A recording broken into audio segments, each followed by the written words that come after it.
grabbed all the bits that you need. Let's make and create together. So I've got here the plastic bag. I want you to take that now. Take it by the corners like this. We're going to just, if it was a new plastic bag, quickly fill it with air. Now, stretch one corner away like this. We're just going to stretch it out. Here we are. And I want you to put inside the pencil. I say pencil, it could be a pen or a stick from the garden, anything really. It does the job. Small, long thing. There we go. I'm going to put that in. Now I want you to take the tape, take the blue tack and put it round one end like this. There we go. With a bit of substance. Now I want you to pull the bag tight around the pencil. We're going to do a gentle twist like this. Here we go. Put your tape, take your tape and just slide it round at the top. This should keep it in place. There we are. Stretch your bag out. There we are. And there we have it. Jebb's bag flag. Now it's time for the Jebb's bag flag workshop. Take your hand, place it out in front of you like this. Put the bag flag on your hand, on your fingers I would say, and watch the very top of whatever it is that you're balancing. As a balancer, we always watch the top. Whichever direction the top falls, we move that direction. It's a race effectively. You have to be faster than the falling bag. Now, moving too much is good and will work really well, but moving too little, it will always fall. Okay, so whilst watching the top, you're going to let go of the bag flag and watching the top, whichever direction it moves, you attempt to move faster, then the bag will fall. Okay. Remember not to take your eye off the bag flag. Ooh, okay. The balancer can only balance whilst watching the top of whatever it is that they are balancing.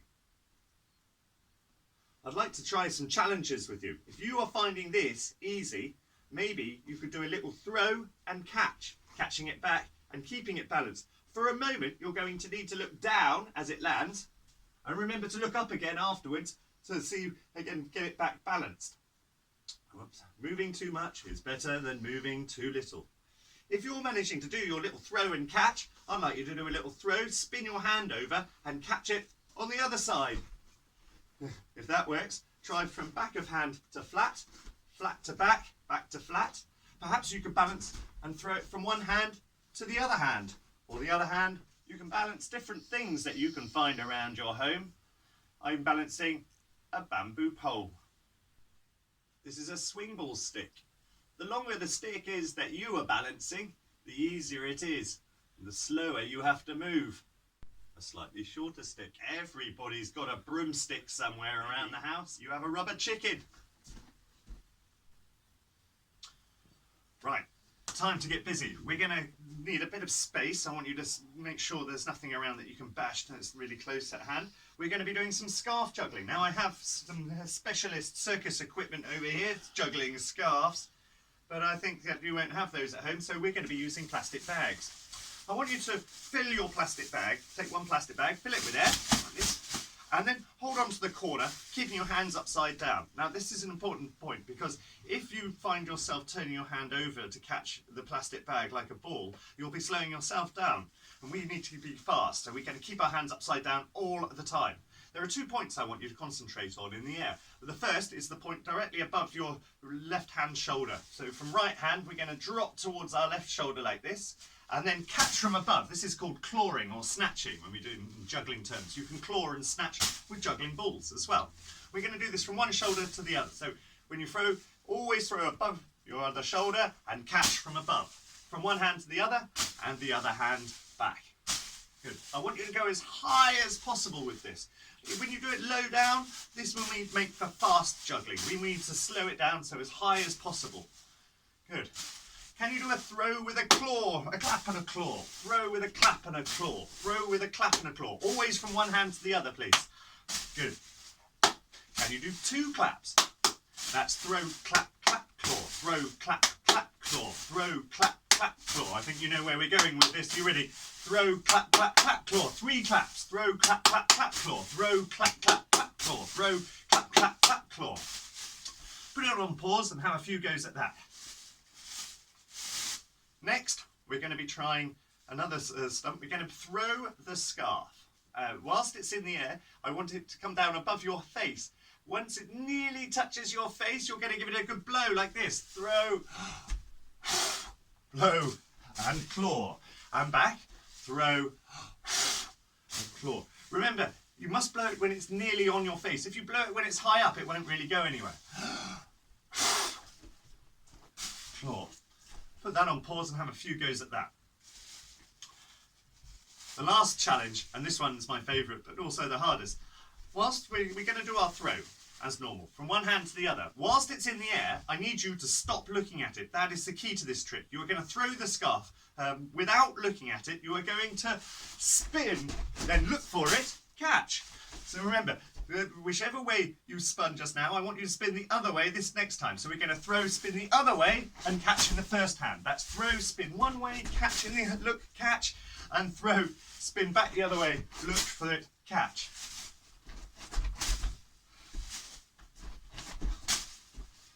This one I don't want you to do for too long because I don't want you to get dizzy. 2 scarf juggling. Now this time we're going to take both two bags, hold them from above the same way that you did with the one in the previous section.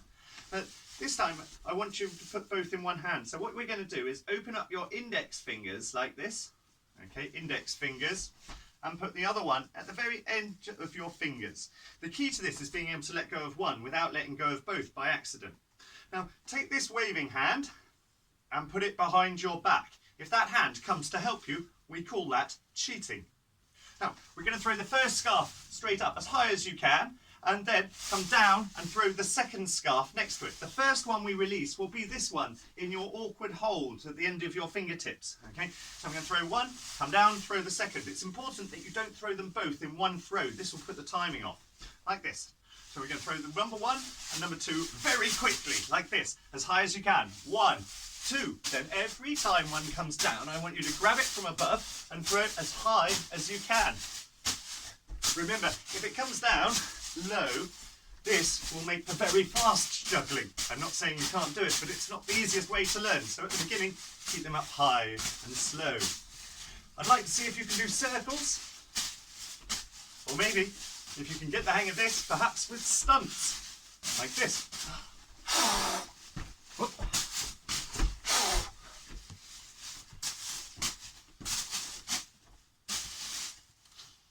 Good. Now I'd like you to try 3 scarves. So you're going to take the first scarf in your thumb and forefinger, the next one in your index fingers, the same hold that you were doing just now for 2 scarves in one hand. Take another bag in the other hand. Okay. Now the key to this is that every hand throws to the other side, the same way we were doing with one, with the clapping, like this. We're going to let go of the one in your index fingers first. As it drops, you're going to want to catch it, but you already have a bag in this hand. So as it falls, we're going to throw the other bag across and catch it. And your hand will effectively do a circle as you do so, like this. Not that. Now, once the first one starts falling, we throw the second. Now this bag is falling.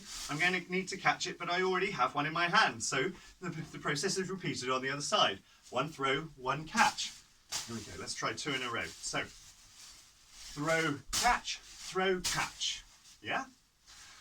This time we're going to try and just keep it repeated.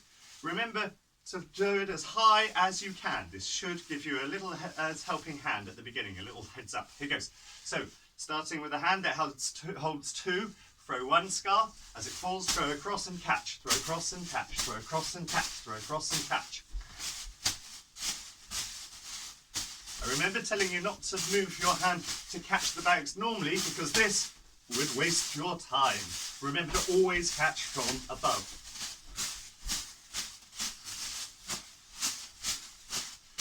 And let's not forget our tricks.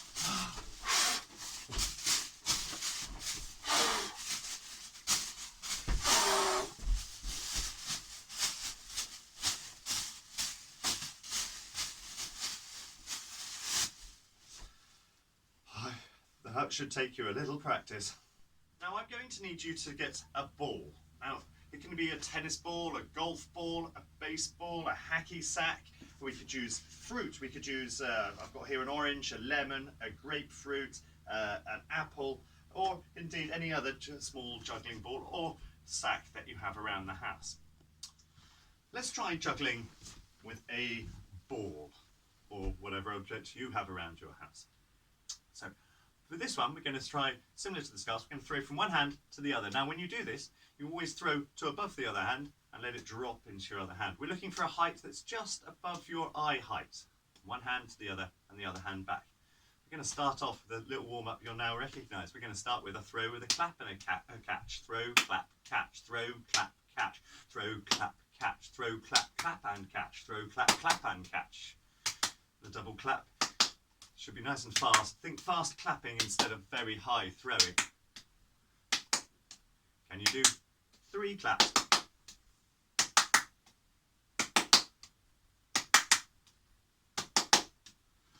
Let's change and do something slightly different. This time we're going to do an elbow slice. Now the idea of this is that you put the ball in your elbow like this. Now your hand must move forwards in a very fast karate chop maneuver, and it will take off because of the way that the body moves. This is what your elbow will do, force it upwards. There's a common mistake with this where people try to lift it. This won't work as well. I want you to punch a karate chop forwards and see the ball fly up and hopefully land in your hand. Have a few goes at this.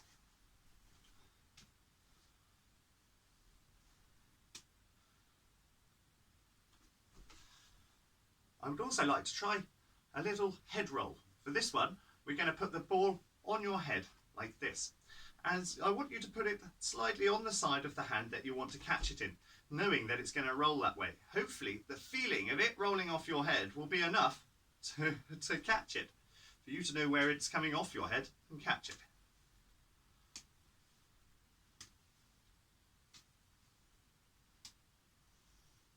Put that on pause and have a few goes. My last one here on this section, I want you to throw one ball around your back to the other hand. Now, the key to this is where you look.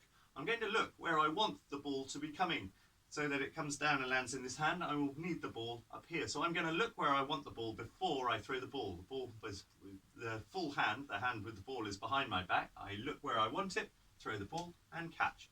And the other side, remember to look where you want it before you throw.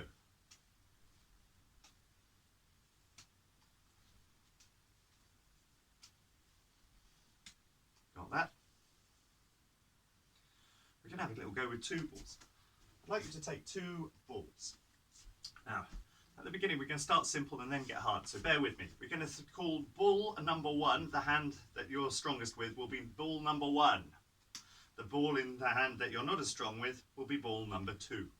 When I say 1, I want you to throw ball number 1. When I say 2, I want you to throw ball number 2. Got that? About eye height, or just over. What's really comfortable for you is the perfect height. Okay. 1, 2, 1, 2. I am expecting you to look at the balls and not at me. 1, 2, 1, 2, 1, 2, 1, 2. I'm going to speed it up a little bit.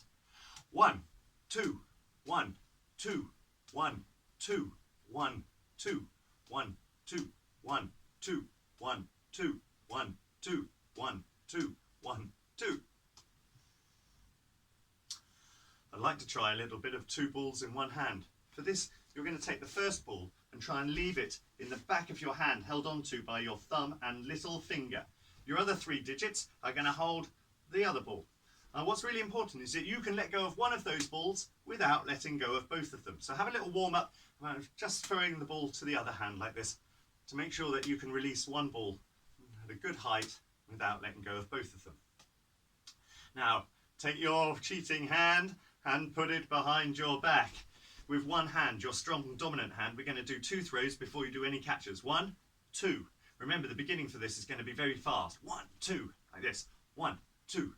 Every time that 1 comes down, you drag it out of the air downwards and throw it straight back up where it came. Don't stop watching the ball that you're catching until it's in your hand. Generally speaking, this is much easier close together and harder when they're far apart.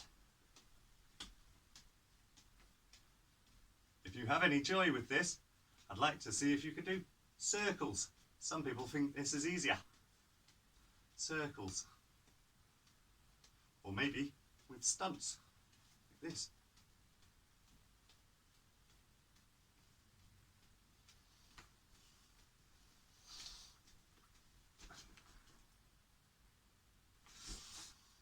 Three-ball juggling. Now, three-ball juggling is tricky, but practice will get you there. We're going to start with two balls in your dominant hand, one in the other hand. Now, the same start as we were doing with two in one hand. You must be able to release one without releasing both balls. We're going to throw this time, every time, to the other side. You're going to throw the first ball. As it starts to fall, you throw the second ball and catch the first. So your arm is going to do effectively a circle like this, and then a catch. So we're going to, as the first one falls, you release the second ball. As this one falls, I need to catch it in this hand, but I'm holding one, so I'm going to throw this one back and catch that. Here it goes. So every time a ball is falling, I throw underneath and catch. Throw underneath and catch. Throw underneath and catch. Throw underneath and catch. Throw underneath and catch. Throw underneath and catch. This. At the beginning, this will look a little disjointed, and you will find yourself running around to keep up with it. But over time and practice, you will narrow it down, and it will only become cleaner. Your juggling will never get worse from practice. There are other stunts, of course. You can do things like this, things like this, things like this.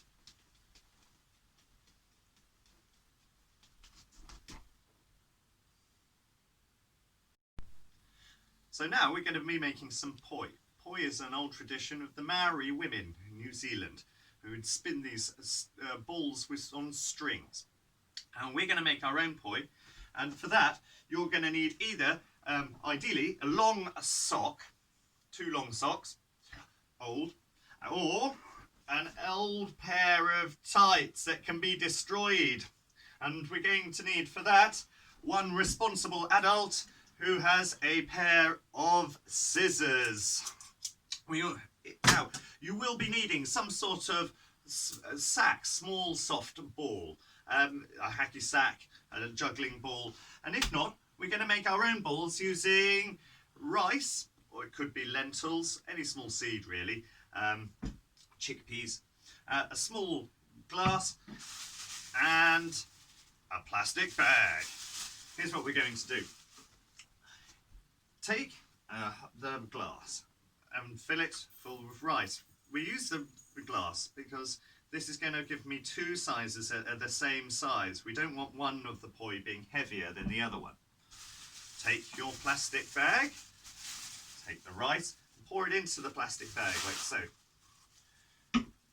Now, I want to make a nice tight knot in this. So, pull out the plastic bag and make the first part of a shoelace knot at the very top of the bag, so as not to give any slack. We want it to be nice and firm. Take the pair of scissors. This is for the responsible adult, I quickly add. Take the pair of scissors and cut your bag. Hence, we have a small sack, rather like a juggling ball or a hacky sack. Now, if you are using women's tights, as I said before, you will have cut them down so that they are effectively like long socks. After that, I want you to take your long socks, here we are, and place the ball inside the sock and let it fall down to the bottom. At this point, we're going to tie a small knot at the far end of the poi. Here we are. And another one up a bit further. This is for your fingers to hang on to, like so. And there we have it, 2 sock poi.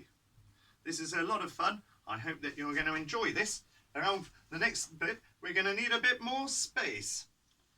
Take the poi that you've just made, and the top knot that we have here, we hold it between our 2 fingers like this.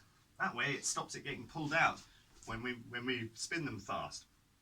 I don't want you to spin them fast straight away. First of all, we're going to turn sideways because there are two ways of spinning the poi. The first way, like this. This is like forward skipping.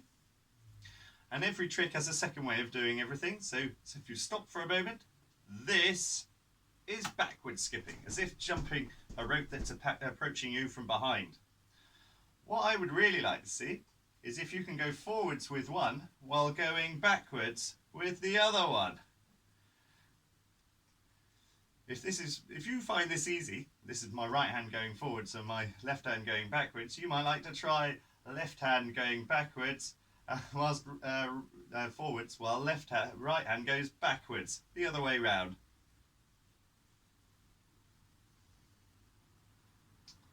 Now, from going forwards, forward skipping, as if skipping normally, I'd like to try and turn one from going forwards to backwards. And the way we're going to do this is let it go between the legs for a moment, let the rope go slack, and start again as it comes back. We can do this from a reverse as well. This time I'm going to send one in from the back of my legs and back to forwards again. That's between the legs, reverse, and back through the legs, back to the first way. We can do a turn without stopping. Whilst skipping forwards, as if skipping forwards like this, I'm going to put both hands on the same side and I'm going to turn and start to face behind and come up going backwards without stopping. So that should look like this on 3. 1, 2, 3. And from backwards skipping, a bit of interference there from the setting, backwards skipping to forward skipping, we go over the shoulder. We go over the shoulder and turn to face the other way, like this. From backward skipping to forward skipping. From forwards to backwards and backwards to forwards. Forwards to backwards and backwards to forwards. This way you don't get stuck facing the same direction anymore. Now, a few tips. First of all, lots of space. Generally, if you can't swing your arms around on your legs or jump around, then you are trying to juggle in a very small space. It's useful in learning to have a lot of space. Now, also watch out for this. A lot of people accidentally throw in front of them while they learn to juggle and will end up chasing after where the balls are going.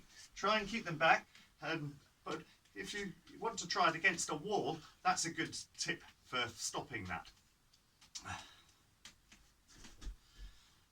Top tip, choose the things you're going to juggle carefully. Some things are just a bit silly. Keep your hands low while juggling. We don't want to see you trying to catch too high up. For your cup tricks, make sure it's a plastic cup. We don't want you using glass or ceramic or anything that really can get broken. Oh, and if you're having a nice little drink, make sure that you don't put it anywhere near where it could get a ball dropped on it or kicked over, because believe you me, you will do it if it's anywhere nearby. Once you have something sensible to juggle, make sure that your space is the right. You need to now be able to wave your arms and legs around without hitting anything, otherwise your space is too small. Anything you can learn in your right hand, try doing it in your left hand.